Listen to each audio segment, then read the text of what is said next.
Welcome back in, everybody. Welcome back into Seahawks Weekly. Woo! Seahawks Weekly presented by Bud Light and brought to you by Heritage Distillings, batch number 12 vodka, sparkling ice, legendary donuts, and of course, Pearl Seafood and Oyster Bar right here in Bellevue's Lincoln Square. This is your microphone, Justin Britt. Hey, joining us right here, center for your Seattle Seahawks, Justin Britt. Hey, Justin, how you doing, my man? I'm good. This thing's weird. Is it weird? Yeah. You got it?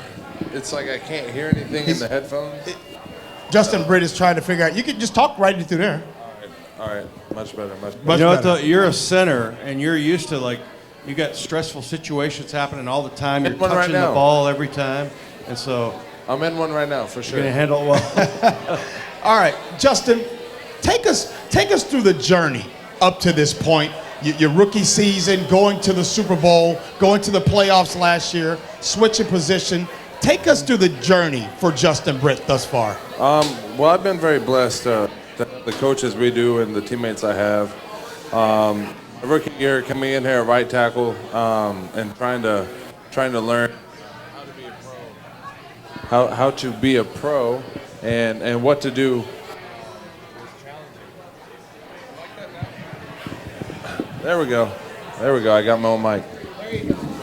So it was challenging. We'll work this out. Sorry, radio. No, it was challenging because I was left tackle in college, and then coming here and having to translate my game to right tackle and learn a new system. I started good. I had a couple of challenges, a little rough bumps, and then ended the season really good in the Super Bowl. So. I headed in that offseason, wanted to improve my game at right tackle, and almost did the entire camp the next year at right tackle. And then, Gary was shining so well, and he was like the 5th best lineman, and they wanted to know if I'd be willing to move to left guard. So I made that change, and, that was an experience upon itself, trying to be a tackle to guard. Oh, another fix. If you guys are listening right now they are really challenging Justin Britt, but he's really good at changing positions, so he has no problem adjusting to change. He's done a better job than all three of us. We're the ones freaking out, and Justin's like, hey, don't worry. You want me to go from right tackle? You want me to go to left guard? You want me to go to center? No problem. I got it. All right, continue. That's right. I can hear you in my mic. I can't hear myself. Oh, there we go. Hey, there we go.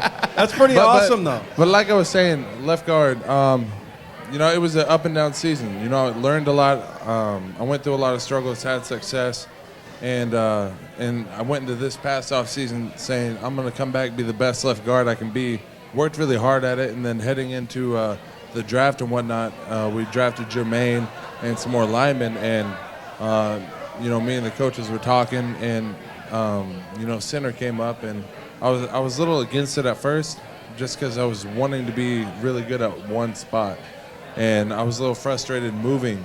But then the more I thought about it and thought about the impact it'll have on my career and the chances that it'll give my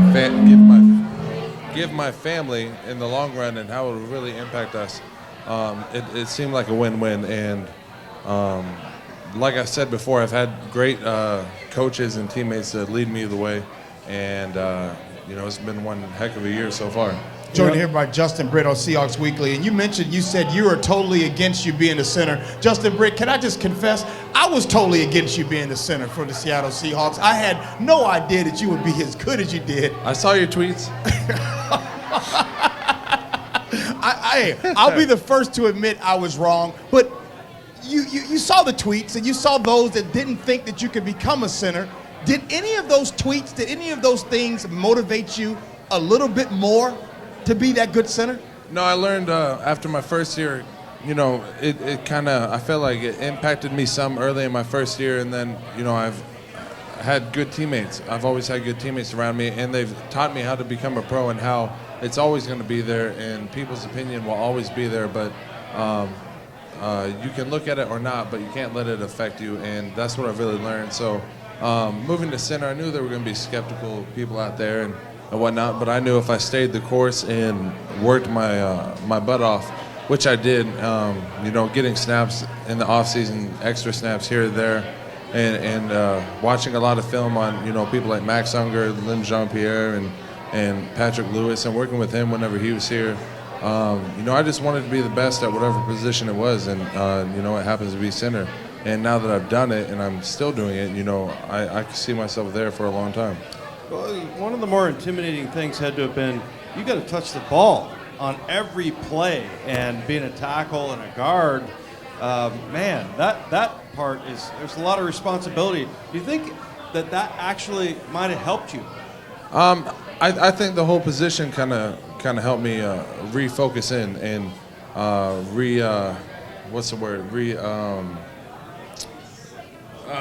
Dedicate? Yeah, rededicate myself to the game and how much I appreciate it, and you know what it means to me. And because it's such a challenging spot and there's so much that goes into it, especially here in this system, you know, the center is kind of the director of the offense, you know, second to the quarterback, and you know, there's just so much that I had to learn, and I'm still learning. But I think the transition from right tackle to left guard and then left guard to center, doing all of them kind of really impacted me and really taught me everything I know. Sorry about that. Justin, I've been excited to have you here for a while. I wish we had an hour with you because I want to know about your wrestling career, how it translated to tackle, to guard, to center, but I'm going to bring it to your family life, military family. Fort Campbell, which, you know, renowned. Tell me about that, your father, and just how that had an influence on just where you are today. Well, my father, I was born in Fort Campbell, Kentucky, right on the border of Kentucky and Tennessee. And then we moved to Alaska. I don't really remember it. We were really young. We got videos, though. And then moved from there to Kansas and lived there for a long time. I got some memories in my head from that place. And then we ended up Fort Leonard Wood, Missouri, and that's where my dad retired. And then, you know, sixth grade is whenever I started school in Lebanon, Missouri, where I call home. And, you know, everything I've learned there has really helped me throughout life. And, you know, both my parents have always been there and supported me, and, you know, they continue to do that. What does retirement mean for your father? Because you came, I'm going to take you back 15 years ago. You're probably 10 years old. We've got 9/11. We're going into Iraq. We've got Afghanistan. We got a lot of things going on there. What does retirement mean to you as a military family, and how does that whole family work? But tell me about your dad's retirement and why. I don't really remember. I just remember him saying, you know, I'm done. I'm not doing this. I really don't remember that much of it. I know maybe around that time it was kind of bittersweet because that happened. And so, you know, for him being in the military for so long, you know, he might have felt like he wanted to go, you know, take care of business for the country or whatnot. But, you know, he definitely wanted to spend time that he's lost with his family. And, you know, he's done a really good job of that and helping all his kids grow up and be successful, whatever they're doing. And so I don't really remember the time he retired. All I know is what's happened after that. And he's just always been there. Both of my parents have. Joined here by Justin Britt here on Seahawks Weekly. What city was it that you had to have your mama come to your school and give you some more pants because you dropped spaghetti all over your pants? I want to tell all your personal business. What city was that in? I don't know. I think it was in Fort Leonard Wood, Missouri. Either there or Kansas. You know, I get all mixed up. You want to tell everybody the story? What happened to your spaghetti? Nah, you can. You know it well. I want to hear it from you, Justin. Come on. It's not that bad. It's not that bad. It's all in the delivery. Well, when I was younger, I don't know what I say, like fifth grade, fourth grade, somewhere around there. Anytime I wore khaki pants to school, it always seemed like it was spaghetti day, and I guess I had a hole in my mouth, or I was a messy eater because it would always end up on my pants, and my mom would always have to bring me new pants, and then eventually she started. I believe she started to just pack an extra pair of pants for me. Well, you know what, Paul, No one else Paul's- did that? No, just you, Justin. Don't bring me into this. Paul's mom had to bring Don't bring him me- pants for different reasons. It wasn't spaghetti, but Oh, that's yeah, wrong, so, but true. that's okay. Jermaine Ifedi, I talked to him on the way in. Beast. Right, Beast. He told me that I told him that you would be on stage tonight, and he told me to ask you, how do you feel about him always being a pest? A pest. He said he's a pest to you. Describe He said pest. he's like a little brother. He likes to nag at you on purpose. he's like my son who wants to know what life's about. Is that what it is? I mean, there's so many questions that he has, and it's not related to football. You know, you're getting ready for practice, and then he just comes over and asks a random question, and you're just like, bro, like I'm trying to get my mind right. Let me tape my fingers. You know, it takes a while. But no, he's been great. He's been great. You know, he stepped in. He understands football. Obviously, he's definitely got a mean streak, which I love about him, and to have him and Mark on my side with the tackles outside. You know, I got a lot of trust. You know, I know the guys around me are gonna, you know, dominate and whip some tail. So, all right, so bring that in. So you've got Mark Lewinsky on the left side. You got, Beast. and it feels like you two, from a rapport standpoint, is unbelievable. He's got a better beard. Yeah, but you're a better wrestler. You can't. Whenever I wrestled, you couldn't have beards. Because that caused weight. I couldn't grow it, so. Well, you Why? gotta- Does that like cause irritation to the opponent's skin? No, or- my dad told me he didn't grow a full beard till he was 25, and so when I turned 25 this year, I hit him up and I was like, "What's up?" I still don't have it. It's still coming. By the way, I'm 55. I couldn't come close to that. So this is genetics. But here. doesn't that bother you with your chin strap and all that? It doesn't. No, not Does really. it get in the way? I got so much more to worry about. So much more. Not worried The, about your the beard. hair on the top of my head goes quicker, so Yeah. All right, so I'm going to bring it back to football. Tackle, physically tough. You move the guard. So of the three, what's the most challenging for you? I guard.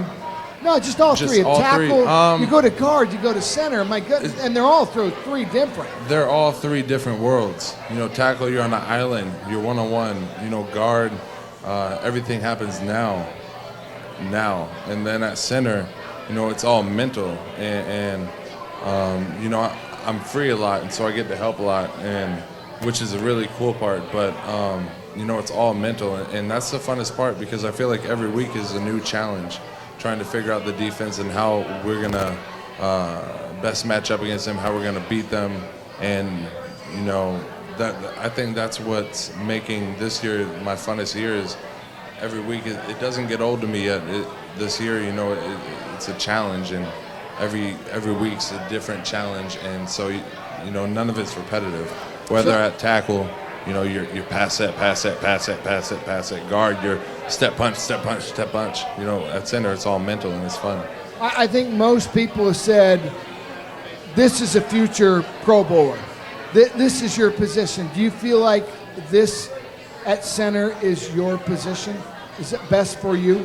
Definitely. I mean, my confidence level is at 100%. You know, and it has been all year. You know, I don't think there's anybody who can get by me. I don't think that there's a game that I can't control in the passing game or our running game. And, you know, I have complete confidence in my left guard and my right guard to hold up the middle and to not let anybody get through. And if they get through, then it's from us doing wrong, which I don't think we really do that often. And, you know, we're tied for 5th in sacks allowed right now. And, you know, we're still striving to be number 1, and that's our goal. You know, Pro Bowl is on my list this year because I feel like, although we won't be playing in the Pro Bowl, There you go. if I'm at I feel like if I'm at a Pro Bowl level, being the center, then we're obviously doing something right. And so I want to be a little selfish, but at the same time lead the team to where we want it to be. And it all starts with the man in the mirror, and, you know, I want to be the best. Justin, you know, the confidence you talked about, it definitely comes through, man. The way you're playing, you've been one of the greatest stories this year. You know, as a linebacker, I was always jealous of the offensive linemen. I mean, you know, they always had such a tight group. You know, one of the characteristics, they of course don't worry about what the media says or pay any attention to that crap. You know, a bunch of guys that can't make a layup. Who cares how they evaluate you guys? And then also, you guys were just such a tight group. Like, you guys always stuck together. Is that the culture of your offensive line? Definitely, the whole room does. Sorry about that. Can't make a layup comment, by the way, my fellow medium members. Thanks. But Appreciate I know it. G can. Appreciate it. You have the starting five in the offensive line who obviously spends the most time together on the field, and you want to spend the most time together off the field to build the camaraderie and the cohesiveness. But the whole room, I feel like we're so close, and that makes it easy for somebody like George Fant to step in if Brad can't go this week, and I have complete trust that he'll do his job, and I know his confidence is at an all-time high too, because someone who didn't play football in college and then comes here and has this opportunity, there's no reason for him not to have the confidence he has. Me and Joey are close, both being centers, so it goes throughout the room. Even with the coaches, we all respect each other and appreciate each other, and that's what we strive upon is our friendship and brotherhood. Yeah, let me ask you really quick. Who approached you about being a center? Was it Tom came to you? I believe I got a phone call from Tom Cable, Coach Cable, and I was leaving the facilities one day in the off season after I just got done working out, and he was like, "You still here?" And I was like, "Yeah." And he was like, "Hey, how you feel about center? Think about it and give me a call back." So, just like that. Something like that. Wow. I don't want to quote him wrong. Back? I was like, all right. So I think I went home and I called Lim, Jean-Pierre. We all remember Lim. Yeah. Him and Sweezy were probably, my number one and number two friends while they were here. But I just talked to Lim for an hour or so about center. So I was freaking out. That was big shoes to fill, a big position, obviously. But once I started getting the hang of it and going through OTAs and whatnot, and getting my snaps down, automatic, it just became natural. So can I take a page out of your book, G. Scott? What do you got? So 1-2 words. I'll give you up to 2. Give me 1-2 word on each player I say. Give me Lewinsky. 1-2 word. Mountaineer. Affetti. Pest. Angry. Gilliam. Let me go back to Mark because I Yeah, just said go, his college. please. Let's say powerful. Hey, and Dave and I have talked. When I saw him on film coming out of college, I go, guys, he's the most ready right now to play the offensive line, just because he was ready. So Gilliam. So let me go to Fant just because of this week. George. Yep. Rookie. Amen, brother. You're past rookie. You're well into your third season, so we don't have to talk about that. You got a young offensive line now. It is interesting to be the center and be the leader of that. How much leadership do you, if you were to, in a pecking order, where do you rank yourself from a leader on this offensive line? Yeah. Someone asked me today in the locker room, a reporter, they were like, how do you feel about Collinsworth, his comments? And I was like, well, I didn't watch the TV copy, I don't know what he said. And he was saying how we're the lowest paid offensive line. And I was like, oh, well, that makes sense because, all of us, but maybe 3 of us are still on a rookie contract. So congratulations. But what was the question? But again, who cares what the media I don't thinks, remember. right? Yeah. Well, I was just agreeing with him in a politically correct way. I was going to say, from a leadership standpoint, where do you rank yourself? You got 5 pretty young guys. Leadership as in myself? Yeah, where do you rank yourself? 1, 2, are you the leader of this offensive line? I feel like being the center, you're kind of forced to it, whether you like it or not. You need to understand that being the center, you gotta be the leader, and that's another step I took in the off season is becoming more vocal, more of a leader. Because at tackle or guard, obviously it was the center, and he made all the calls. Now they're all looking to me for the answer, and so being the center. I don't know if I can put a number on it because I feel like our whole room has full of leaders in different categories. You know, Gary's a leader. You know, Mark, his second year, he's a leader. You know, Jermaine, the way he plays ball and how he plays it angry and whatnot, you know, rubs off on us. So in a way, he's a leader. And you know, Brad being one of the oldest ones in there, you know, we respect him, and he's a leader. So we're all leaders in our own ways, and you know, we all lean on each other. But whenever it comes to running the play or stepping out there for a drive, I feel like it's on me, and you know, I'm cool with that. And you know, obviously we've been doing good, working together, and being on the same page. Well, I can say right now, I can tell you what the guys tell me. BHB, Britt is the leader, and so is Gary Gilliam. These guys are the two leaders of this team. You got off the hook tonight because I got about 15 questions that I didn't get to ask. You gonna ask one? No, maybe I took all of them. You want to tell look, it? I don't get this opportunity. I'm taking it. Yeah, you want to take you don't want to. I don't want to ask you about BHB. I'll come talk to you on the Players Lounge. There we go, on the Players Lounge. Hey, big round of applause. Justin Britt, center for your Seattle Seahawks, took the time to join us. I'm glad that I was wrong because he's one damn good center. I got to say that right now. I hope he makes the Pro Bowl this year. Hey, what do we got to do to bring back the Sonics? Oh, that's a long story, but it's getting closer. They got private money, baby. They got private money. It'd be fun to go to a basketball game. Yeah. I mean, I wasn't here throughout the whole thing, but it'd be fun to go to a game. It would Can you be. imagine Big Justin out on the basketball court? They will be out there here. just clearing If they need to fill roster for the first year, they can hit me up. All right. Oh, we're you bringing heard you that. back. And just hey, 14-8, we'll take you. and everybody heard it. Justin Britt is going to take G. Scott with him to the first basketball game. Appreciate you, Justin Front row Britt. seats. Thanks a lot for joining us. Appreciate you guys. Hey, coming up next, former Seattle Seahawks fullback Max Strong will join the show. We do that here on Seahawks Weekly.